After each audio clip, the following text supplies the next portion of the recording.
ছেলের জন্য নতুন ঘর করেছিলেন মা। আশা ছিল বিয়ে করিয়ে বউ আনবেন ঘরে। ২৪-এর গণযুদ্ধে সেই সন্তানকে হারিয়ে এখন পাগল প্রায় তিনি। বোন মৌরিও যেন শোকে পাথর আদরের একমাত্র ভাইকে হারিয়ে। বরিশাল থেকে আরও জানাচ্ছেন আক্তার ফারুক শাহিন, ক্যামেরায় ছিলেন গোবিন্দ সাহা। পুরো ঘর জুড়ে এখনো ছড়িয়ে ছিটিয়ে আছে আবিরের নানা স্মৃতি। পুরো নাম আব্দুল্লাহ আল আবির।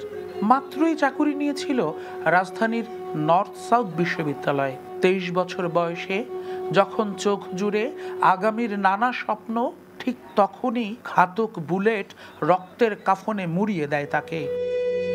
গত ২০ জুলাই সকালে রাজধানী ঢাকায় স্বৈরাচার বিরোধী আন্দোলনে শহীদ হয় আবির। আমি আমার আবিরকে ছাড়া আমি কিভাবে বাঁচবো? আমার আবির ছাড়া আমার তো কিছুই নাই। আমার আবির একটা মায়ের একটা সন্তান, আমার আবির।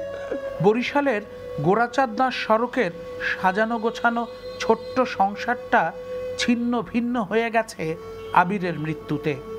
আন্দোলনে যাওয়ার আগে বড় বোন মৌরির কাছে একটা পতাকা চেয়েছিল আবির, লাল সবুজের পতাকা।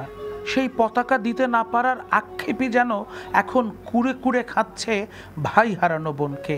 আমি বলি কি, না ভাই, তুমি আমার একটা ভাই, তুমি যাইও না, তুমি তো আমার একটা ভাই, আমার বাবা মার একমাত্র সন্তান, তুমি ওখানে যাইও না ভাই। বলে আমি যাব না, তাহলে কে যাবে ওইখানে? আমার কাছে জিজ্ঞাসা করছে যে আমার বাসায় কি পতাকা আছে। তারপর আমি বলছি যে না, আমার তো এরকম বড় পতাকা নাই। বলে আমার একটা পতাকা লাগবে। আবিরের মতো শত শহীদের রক্তে পাওয়া নতুন এই দেশটা বেড়ে উঠুক আবিরদের স্বপ্নে। আমরা যেন ভুলে না যাই সেই সব শহীদকে, যারা বুকের তাজা রক্ত ঢেলে বাঁচিয়ে দিয়ে গেছে আমাদের। সেটাই এখন চাওয়া বরিশালের সর্বস্তরের মানুষের। Akhtar Faruk Shahin, NTV news, Barishal.